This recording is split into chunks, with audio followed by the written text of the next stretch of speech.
அனைவருக்கும் இனிய வணக்கம். நமது சேனலை சப்ஸ்கிரைப் பண்ணாதவங்க சப்ஸ்கிரைப் பண்ணிக்கோங்க. பதிவு என்னவென்றால், தாராசுரம் ஜராவதேஸ்வரர் கோயிலின் வரலாறை பற்றி பார்க்க போகிறோம். தாராசுரம் ஜராதேஸ்வரர் கோயில் வரலாறு.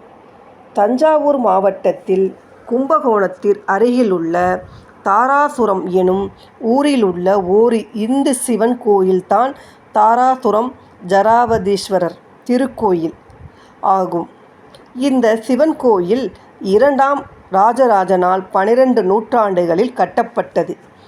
இக்கோயில் கங்கை கொண்ட சோழீஸ்வரர் கோயில், பெருவுடையார் கோயில் ஆகிய 3ம் சேர்த்து அழியாத சோழர் பெருங்கோயில்களில் எனப்படுகின்றன. தஞ்சாவூர் அரண்மனை தேவஸ்தானத்திற்கு உட்பட்ட 88 கோயில்களில் இக்கோயிலும் ஒன்றாகும். சரி, இந்த பதிவில் தாராசுரம் ஜராவதேஸ்வரர் கோயில் வரலாறை பற்றி நான் பார்க்க போகிறோம். சிற்பங்கள் நிறைந்த கோயில், அதாவது சோழர் மன்னர்களில் 2ஆம் ராஜராஜனால் கட்டப்பட்ட மிகவும் அழகிய கலைக்கூடம் இக்கோயிலில். இந்த கோவிலை சுற்றிலும் ஏராளமான கல்வெட்டுகள் உள்ளன. தூண்களில் அமைக்கப்பட்டுள்ள சிற்பங்களும் சுவர்களில் அமைக்கப்பட்டுள்ள வடிவங்களும் நாட்டிய முத்திரைகளை காட்டி நிற்கும் சிற்பங்கள் ஆகும். தேர் போன்று வடிவில் அமைந்த மண்டபம் என பல சிற்பக்கலை படைப்புகள் இக்கோயிலில் நிறைந்து உள்ளது. இந்த ஸ்தலம் முழுவதும் முற்றிலும் வித்தியாசமாக மற்றும் நுணுக்கமான சிறிய மற்றும் பெரிய சிற்பங்களால் அமைக்கப்பட்டது. இது வழக்கமான ஸ்தலங்களைப் போல முதலில் அமையப்பெற்று பின் கால மாற்றத்தால் சுற்றுச்சுவர் மறைந்து தனித்தனி சன்னதிகளாக அமைக்கப் பெற்று இருக்கலாம் என்று ஒரு கூற்று இருந்தாலும், 1000 வருடங்களுக்கு முன்பே பெண் தெய்வத்துக்கும் சமமாய் ஒரு தனி கோயில் அமைத்திருப்பது இதன் சிறப்பாகும். இக்கோயில் கருவறை விமானம் 5 நிலை மாடங்களுடன் 80 அடி உயரம் உள்ளது. இக்கோயில் அர்த்த மண்டபம், முகமண்டபம், ராஜ கம்பீர மண்டபம், கருவறை மண்டபம் எனும் 4 மண்டபங்களாக கொண்டது. அடிப்பகுதி தூண்கள் மற்றும் விதானங்களில் 3 பகுதிகளாக சிற்பங்கள் நிறைந்து காணப்படுகின்றன. அவற்றில் நடனக் காட்சிகள், போர்க்காட்சிகள், மத நிகழ்வுகள், ரிஷிகள், விலங்குகள், கற்பனை உருவங்கள் செதுக்கப்பட்டு உள்ளன. கருவறை மண்டபத்தின் வெளிப்புற சுவர்களில் கீழிருந்து மேல்புறம் வரை சிற்பங்கள் நிறைந்து காணப்படுகின்றன. அவற்றின் நடுப்பகுதியிலே 63 நாயன்மார்களின் சிற்பங்களும் இந்த கோயிலில் வடிவமைக்கப்பட்டுள்ளன.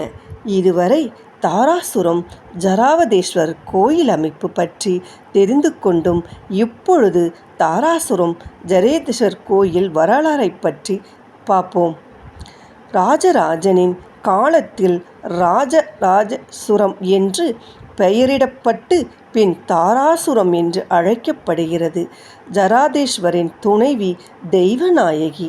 இந்திரனின் வாகனமான ஜராவதம் என்கின்ற யானை துர்வாச முனிவரின் சாபத்தால் அதன் வெள்ளை உருவம் மாறி கருமை நிறம் அடைந்தது. தன் நிறம் மாறியதால் வருத்தம் அடைந்த ஜராவதம் இஸ்தலத்திற்கு வந்து இங்கு எழுந்தருளிய சிவபெருமானை வணங்கி சாபத்திலிருந்து விடுதலை பெற்றதாகவும், அதனால் தான் இங்குள்ள இறைவனின் பெயர் ஜராவதேஸ்வரர் என்று வழங்கலாயிற்று என்று தலப்புராணம் தெரிவிக்கிறது. இக்கோயிலுக்குள் காணப்படும் இந்திரன் அமர்ந்திருக்கும் ஜராவதத்தின் சிலை இக்கூற்றுக்கு சான்றாக உள்ளது. யமதர்மன் சாபம் பெற்றதால் கொண்ட உடல் எரிச்சல் தீர் இங்குள்ள குளத்தில் நீராடி விமோசனம் பெற்றதால் அக்குளம் யமதீர்த்தம் என அழைக்கப்படுகிறது. தாராசுரம் ஜராவதேஸ்வரர் கோயில் வரலாறு. இத்திருத்தலம் தொடர்பான மற்றொரு புராணமும் உள்ளது. மரணமற்ற பெருவாழ்வு வாழவும், தேவர்களை வெல்லவும் தாரன் என்ற அசுரன் இஸ்தலத்து இறைவனை பூசித்து தவம் இருந்து தான் விரும்பிய அருளை பெற்றதால் இத்தலம் உள்ள இடம் தாராசுரம் என்றானது என்றும் கூறுகிறது. இதுவரை தாராசுரம் ஜராதேஸ்வரர் கோயில் வரலாறு பற்றி தெரிந்து கொண்டோம். இப்பொழுது தாராசுரம் ஜராவதேஸ்வரர் கோயில் கட்டிடக்கலை பற்றி பார்க்கலாம். ஜராதேஸ்வரர் கோயில் திராவிட பணியில் கட்டப்பட்டுள்ளது. தேர் வடிவமைந்த கரங்கோயில் என்ற வகையைச் சேர்ந்த என்பதற்கான சான்றுகள் தமிழ் இலக்கியம் படைப்புகளில் காணப்படுகின்றன. தஞ்சை பெரிய கோயில் மற்றும் கங்கை கொண்ட சோழீஸ்வரம் இந்த இரண்டு கோவிலை விட சிறிய கோவிலாக இருந்தாலும் இக்கோயில் நுணுக்கமான சிற்ப வேலைப்பாடுகள் மிகுந்ததாய் உள்ளது. கோயிலின் முதன்மை நுழைவாயில் கிழக்கு புறத்தே அமைந்துள்ளது. கோயில் விமானம் 24 கிலோமீட்டர் 80 அடி உயரம் கொண்டது. இக்கோயிலின் கருவறையை சுற்றி உட்சுற்றுப்பாதையும் ஒரு கோட்டச்சு மண்டபமும் அமைக்கப்படவில்லை.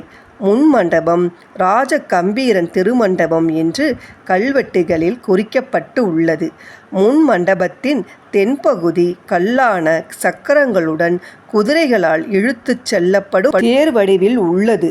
இம்மண்டபத்தின் தூண்கள் நுட்பமான அழகிய சிற்ப வேலைப்பாடுகளுடன் உள்ளன. சாப விமோசனம் கிடைக்க, சகல ஐஸ்வர்யங்களும் கிடைக்க இந்த ஆலயத்திற்கு வந்து பிரார்த்தனை செய்கின்றனர். சுவாமிக்கும் அம்பாளுக்கும் அபிஷேகம் செய்து புது வஸ்திரம் சார்த்தி பக்தர்கள் தங்கள் நேர்த்திக்கடனை செலுத்துகின்றனர். இதுதான் ஜராதேஸ்வரர் கோயிலின் சிறப்பை பற்றி பார்த்தோம். அடுத்த நல்ல பதிவில் பார்க்கலாம். நன்றி, வணக்கம்.